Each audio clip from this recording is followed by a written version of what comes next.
श्री स्वामी समर्थ मित्रांनो, असं म्हणतात नातवाचा पहिला मित्र हा आजोबा असतो आणि आजोबाचा शेवटचा मित्र हा नातू असतो.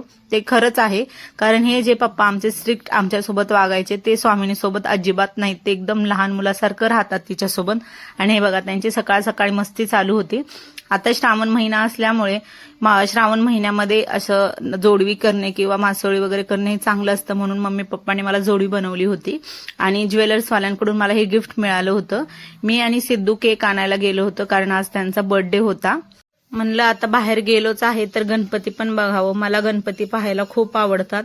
आणि हे बघा, छोट्या कानाची आणि मोठ्या कानाची घरीच दहीहंडी चालू होती आणि ह्यांचा बर्थडे होता, त्यामुळे आम्ही घरातच छोटंसं असं सेलिब्रेशन केलं. बर्थडे तर पप्पांचा होता, पण केक कापला स्वामिनीने.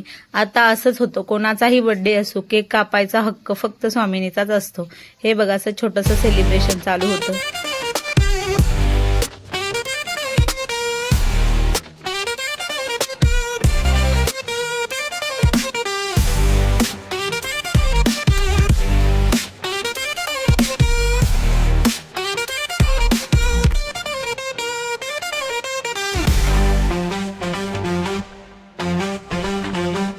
ह्या दोन कानाचा हा पहिला जुनाच फोटो आहे बरं का.